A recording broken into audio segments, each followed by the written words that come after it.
La necesidad del hombre de llegar a una explicación absoluta de todo, es decir, de lo que está al alcance de su conocimiento y de lo que no lo está, esta necesidad es ancestral. Siempre ha necesitado una fórmula o una especie de palanca con la que aclarar todo lo que le rodea y, en definitiva, encontrar así, al final del túnel y después de mucho esfuerzo, su propio sentido. Ha sido siempre así, sin ninguna duda, porque forma parte intrínseca de nuestra naturaleza. Esta actitud seguro que era la misma en otras civilizaciones antiguas ya desaparecidas, incluso en otras variedades humanas anteriores a la nuestra, como por ejemplo los neandertales. Pero no tenemos evidencias escritas que lo corroboren, porque la transmisión del conocimiento, al no existir la escritura, era fundamentalmente oral, y las palabras acaban desapareciendo con las personas y las sociedades. Incluso en otras culturas más recientes, como la griega o la romana, el soporte de la escritura era tan breve y frágil que hemos perdido gran parte de nuestro pasado cultural. Con toda seguridad, los humanos de hace unos miles de años tenían su visión de lo que es todo aquello que no alcanzamos a comprender. Es, como he dicho antes, una característica humana que no encontramos en otras formas de vida del planeta, en otros animales. A pesar de toda esta tradición de pensamiento borrada y desgraciadamente irrecuperable, nos han llegado algunas referencias de lo que han pensado los hombres en el pasado sobre el todo, tanto en Oriente, por ejemplo a través del taoísmo o el hinduismo, como en Occidente, desde Parménides, pasando por Spinoza hasta Schopenhauer. De todo ello, de este bagaje del pensamiento humano, hemos hablado ampliamente en algunas sesiones. En definitiva, siempre ha estado presente en todas las sociedades o individuos este deseo de persecución de una respuesta al todo que no conocemos, es decir, lo que equivaldría a dar con una teoría del todo.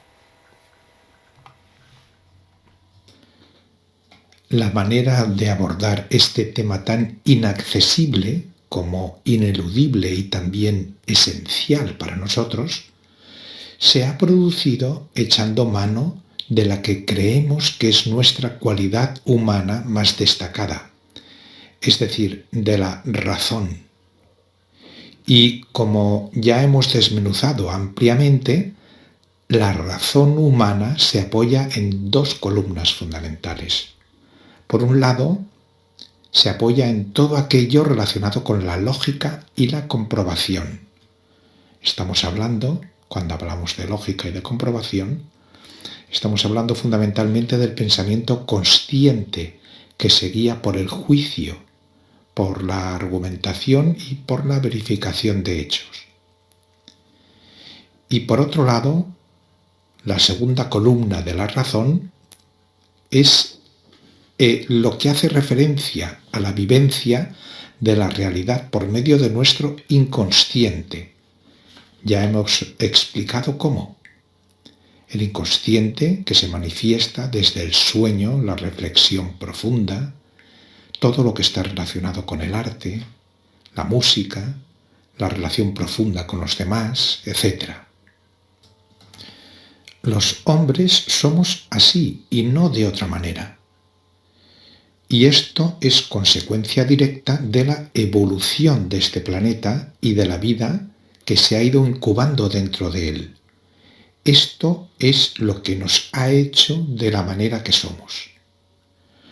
Nuestro estilo de pensamiento no es en absoluto producto de algo sobrenatural o alejado de la naturaleza.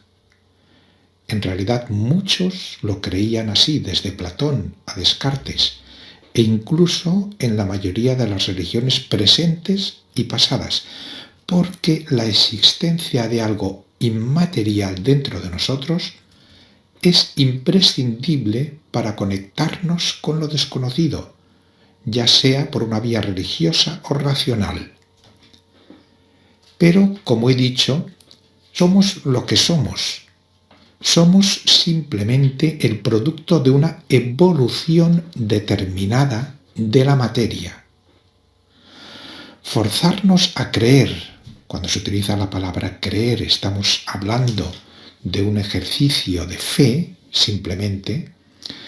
Digo que forzarnos a creer de manera gratuita e infundada en un aspecto espiritual de nuestro ser que poco o nada tiene que ver con la auténtica realidad que nos rodea, es simplemente una fábula extraordinariamente irreal de nuestra mente.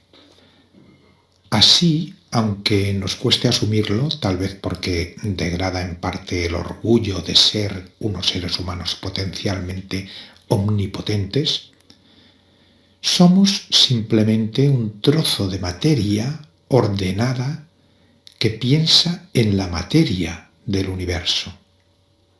Somos, como dice algún científico, un trozo de universo que se piensa a sí mismo.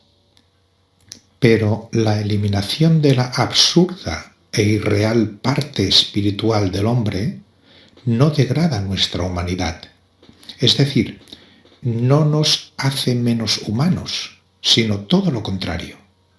Porque es un orgullo para nosotros poseer esta cualidad racional que hemos heredado de nuestros antecesores y con la que nos adaptamos al entorno en el que estamos e incluso con la que traspasamos lo concreto, adentrándonos en lo desconocido en busca de nuestro sentido último. Somos, por este motivo y sin ninguna duda, los seres privilegiados de este planeta, la punta de la evolución de la materia. Y probablemente compartimos este privilegio con otros seres que habitan los amplios rincones del universo en que vivimos. Este último detalle citado es importante. Es importante porque casi con toda seguridad no somos los únicos seres que existen en el universo. Seres que, como ya he dicho, estamos hechos de materia que piensa en la materia. Una idea muy extendida a lo largo de la historia es que somos la joya racional más preciada del universo, es decir, de que no puede haber algo superior a nosotros. Lo hemos dado por supuesto como una especie de dogma y seguimos haciéndolo. Es cierto que no podemos evidenciar la existencia de otros seres inteligentes, pero tampoco podemos negarlo, de la misma manera que decíamos antes que otras generaciones de humanos seguro que también se plantearon muy seriamente el enigma del todo a pesar de no tener nosotros evidencias escritas de ello. Pero la imposibilidad de demostración no significa la negación de que sea así. La posibilidad de existencia de otras inteligencias de la materia está ahí, viva y amparada por la probabilidad estadística de que sea así, sencillamente. Por consiguiente, la idea de que somos el centro del universo, o con otras palabras, lo más significativo de la evolución cósmica, es simplemente infundada e incluso hasta pueril. El enorme problema que tenemos es que parece que llevemos grabado a fuego en nuestros genes el orgullo de ser los protagonistas de la película cósmica. Y no es así.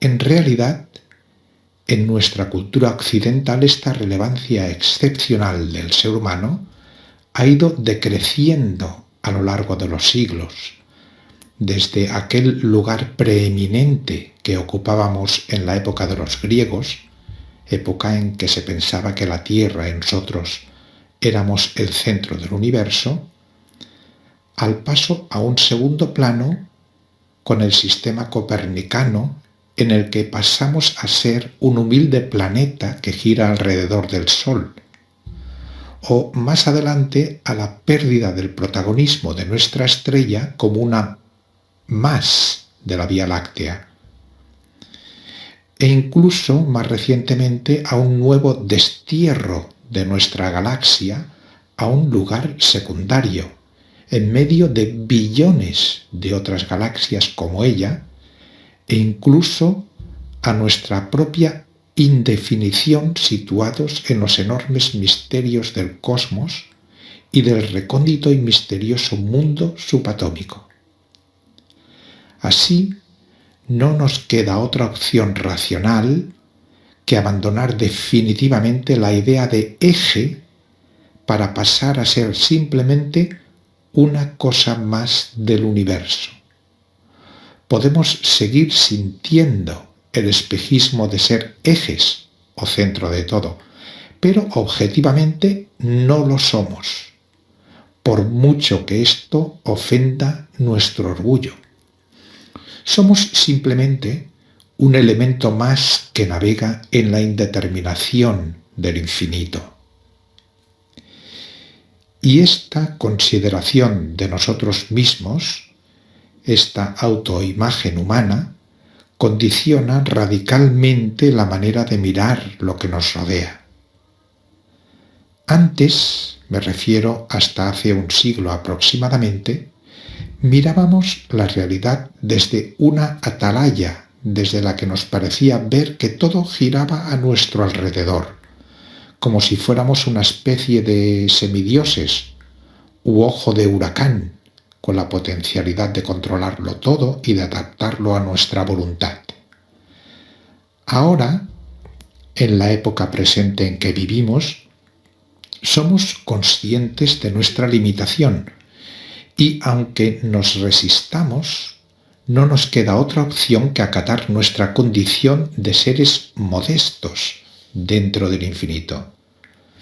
Este cambio en la percepción de lo que realmente somos se ha producido sobre todo en estos 100 últimos años, de manera especial como consecuencia de las aportaciones de la ciencia, como ya explicamos ampliamente en los primeros 7 vídeos. Y lo que la ciencia nos ha mostrado o constatado básicamente es, por un lado, que la dimensión espacial y temporal del universo es descomunal y que casi con toda seguridad hay más cosas u otros universos más allá de él. Y, por otro lado, que el mundo de lo pequeño que está dentro de cada átomo del universo es extremadamente extraño para nuestro sentido común y que sus dimensiones espaciales y temporales también se diluyen en la pequeñez que hay más allá de la distancia de Planck, hasta no sabemos dónde. En este panorama, nuestro desconcierto es máximo, porque no sabemos si somos grandes o pequeños. No sabemos si todo es tiempo y espacio, o hay algo, no sabemos qué, que no lo sea, ni tiempo ni espacio, algo absolutamente extraño para nosotros.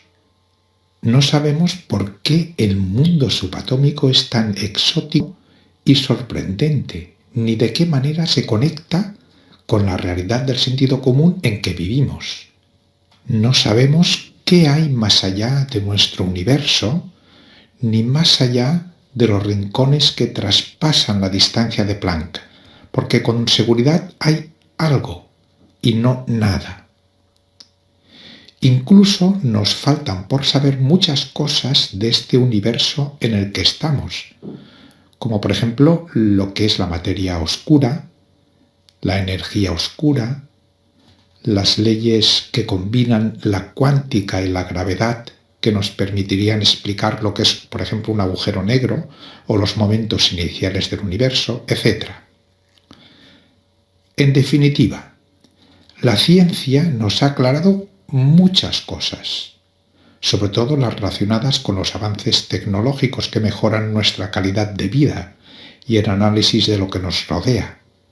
Pero, por otro lado, la ciencia, en especial la física, nos ha descubierto un amplio e ilimitado desierto universal ante el que nos sentimos abrumados, porque no somos capaces de digerir ni las dimensiones ni los enigmas que lo impregnan.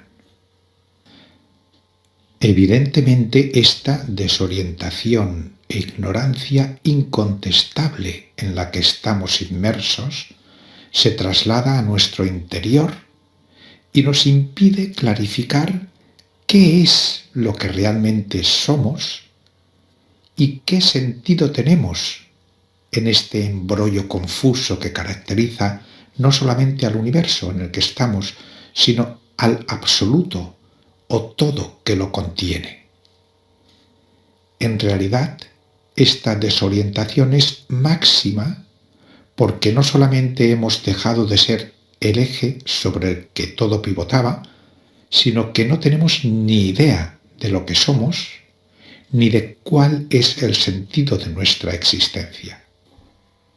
Esto es, sin ninguna duda, así, y cualquier intento de explicación es y será siempre vano, porque se ampara en nuestra frágil limitación. No somos dioses racionalmente omnipotentes, sino una simple mota de polvo cósmico que flota en el infinito.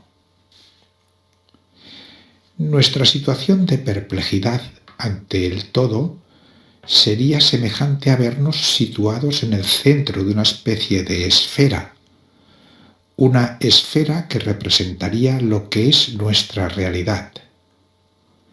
Recordemos que a lo que nos referimos como realidad no es solamente lo más cercano a cada uno de nosotros, sino todo aquello a lo que nuestro conocimiento tiene una posibilidad de acceso, es decir, desde el aire que nos rodea en este momento hasta los rincones más lejanos e ignotos del universo o del mundo subatómico, o incluso hasta las hipótesis más abstractas que nuestro intelecto puede plantearse.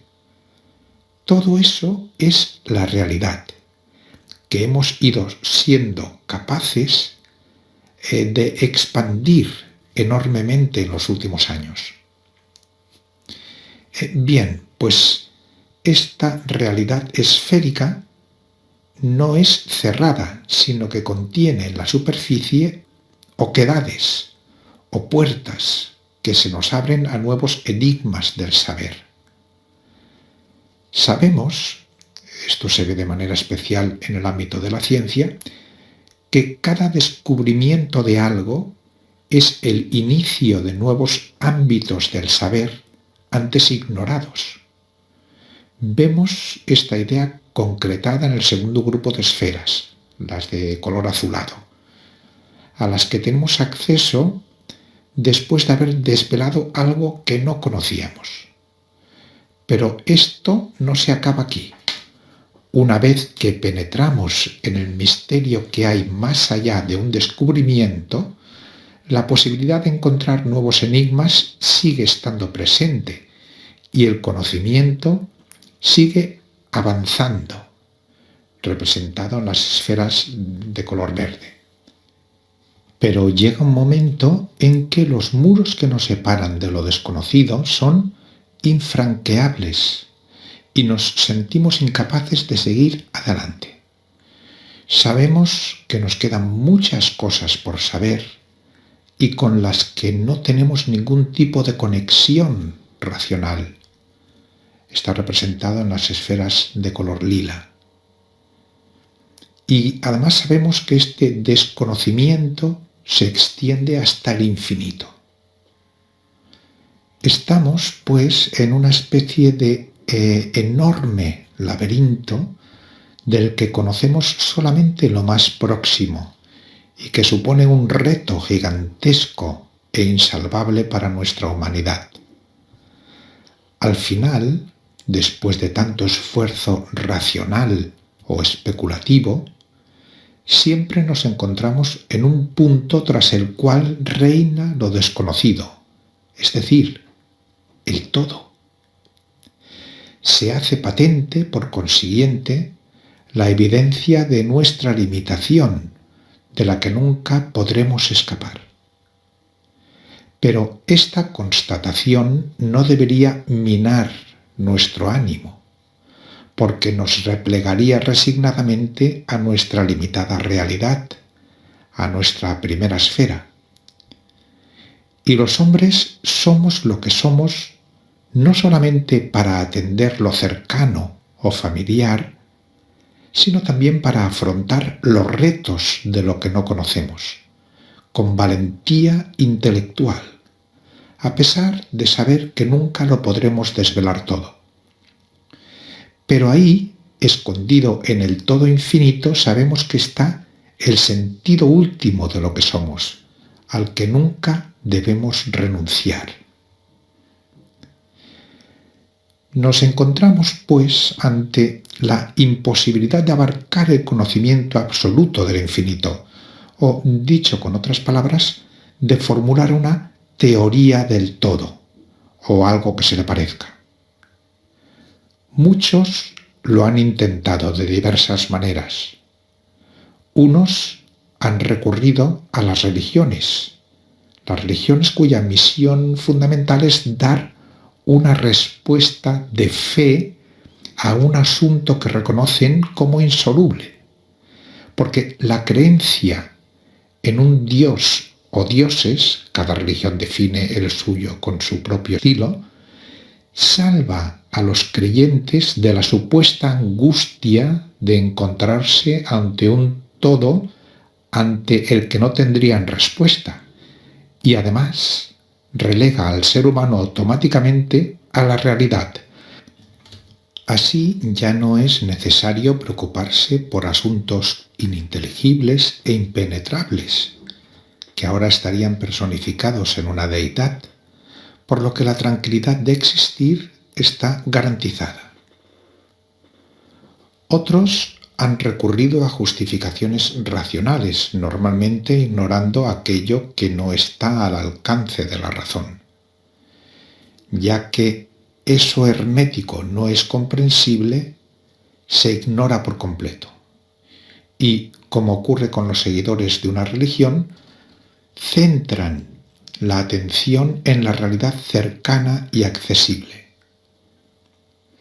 De lo que no se puede hablar hay que callar, decía Wittgenstein. O lo que no podemos conocer, la existencia de Dios, los límites del espacio y del tiempo, la existencia del alma, permanece en un estado de limbo para nuestra razón, dice Kant, argumentándolo con lo que él denomina antinomias, paralogismos e ideales de la razón, etc. O la vida concreta del hombre es el valor supremo por encima de lo que no conocemos, que pasa a un plano casi ignorado, como dice Nietzsche. O el motor inmóvil, inaprensible e inalcanzable está ahí, pero lo importante es el hombre racional y existencial, como dice Aristóteles, combinando en cierta manera la visión de Kant y la de Nietzsche. En realidad, la mayoría de pensadores y personas, tanto los que acatan los dogmas de una religión como el juego de la razón, prefieren centrarse en aquello de lo que pueden hablar y que en cierta manera está al alcance de los sentidos y del intelecto, y olvidan automáticamente lo que está escondido. Aún así, ha habido personas que no han ignorado el todo, sino que lo han situado en el centro, con la valentía de ser conscientes de estar enfrentándose a un problema insoluble, pero real, vital e ineludible. Hemos hablado de ellos en sesiones anteriores. Recordemos lo que decíamos sobre Parménides, Lao Tse, Schopenhauer, Spinoza y otros. Y hemos visto cómo cada uno de ellos nos hablaba de lo desconocido desde su propia perspectiva o estilo. Pero todos ellos coincidían, como veíamos, por un lado en la delimitación de los aspectos esenciales de lo desconocido. Por ejemplo, características como la atemporalidad, el estar más allá del espacio en el que nada el universo, la incondicionalidad, la infinitud de la sustancia que todo lo llena, la neutralidad en relación a la vida concreta del hombre, etc. Y también, por otro lado, todos ellos coinciden en la necesaria e inapelable conexión entre lo desconocido y la realidad concreta, lo que representamos con la idea de cordón umbilical que nos liga en todo momento con lo desconocido. Pero también hay un aspecto de enorme importancia que todos ellos comparten: la invalidación de lo que entendemos como razón lógica para acercarse al todo y, a cambio, la revalorización del sentir como instrumento de nuestro ser para conectar con los misterios más recónditos de nuestro conocimiento. Hemos dedicado una sesión a hablar de este aspecto, del sentir, y de las muy diversas maneras que los hombres utilizamos para vivirlo o cultivarlo, como por ejemplo la música, el sueño, la reflexión o la meditación, las artes, etc. Y comentábamos que únicamente sintiendo el todo tenemos algún indicio de que está ahí y de que nosotros estamos conectados con él y con su misterio, del que participamos profundamente. Hemos hecho un largo viaje en el que en las primeras 7 sesiones mostramos cuáles han sido las principales aportaciones de la ciencia al conocimiento humano, y en el resto de sesiones, en las otras 6 o 7, hemos resaltado lo que del pensamiento humano nos sirve de veras para acercarnos un poco a aquello que nos supera infinitamente. Pero hemos de resaltar lo que la ciencia ha aportado al paquete del conocimiento humano actual. Y al final del trayecto, es decir, ahora y en este momento, parece que nos encontremos con las manos vacías, sin haber conseguido una respuesta definitiva a los enigmas esenciales que han planeado siempre sobre las cabezas de todos los seres humanos del pasado y también de los del presente. En concreto, a la pregunta de ¿qué es el hombre en el todo? O, por ejemplo, a la pregunta también de ¿qué relación establecemos con el todo, con él?, hemos obtenido respuestas muy vagas e imprecisas, del estilo de las siguientes, por ejemplo. Somos una marioneta manejada por la incertidumbre del infinito. O somos una gota de agua de un océano inmenso, como decía Newton. O somos, siguiendo en el ámbito marino, un barquito que navega sin rumbo, empujado por los vientos azarosos de lo desconocido. O somos un soplo del aliento informe del todo. O somos, como decía Carl Sagan, una humilde mariposa que vuela durante un día pensando que lo hará para siempre. O somos una mota de polvo extraviada en una tormenta de arena. O, como decía Shakespeare, somos algo indefinido encerrado en una cáscara de nuez que se siente dueño del espacio infinito. O somos un pedazo impreciso de espacio y de tiempo que no sabe si es grande o es pequeño. O somos el producto de la evolución temporal de un rincón de un universo perdido entre otros universos. Así podríamos seguir y seguir describiéndonos dentro de las fronteras que nos contienen. Y siempre, por más que ampliemos el límite, nos parecerá estar en el mismo punto o como mucho, como si hubiéramos dado el primer paso de una maratón que no tiene fin. Entonces, ¿de qué nos sirve el enorme esfuerzo que dedicamos a intentar desentrañar lo que es el todo, lo absoluto? ¿No sería mejor tirar la toalla y renunciar y vivir nuestras existencias particulares sin preocuparnos en absoluto de lo que hay más allá? En realidad, la mayoría de las personas, como hemos visto, viven ancladas en este estado, que, sin ninguna duda, es un escenario existencial paralelo al de otras especies vivas. Pero lo que nos distingue como especie escogida de la evolución es precisamente esta capacidad que tenemos de traspasar lo perceptivo y de aventurarnos en lo desconocido, en el todo, aun sabiendo de antemano que nunca podremos abarcarlo. Somos el único trocito de materia capaz de tocar y sentir difusamente el todo. Y aunque no sabemos definir ni lo que es el todo, ni cómo es nuestra relación con él, sí somos conscientes de que tanto aquello que se escapa a nuestra cognición como lo que nos es más accesible, está ahí y ampara y da cobijo a nuestra existencia.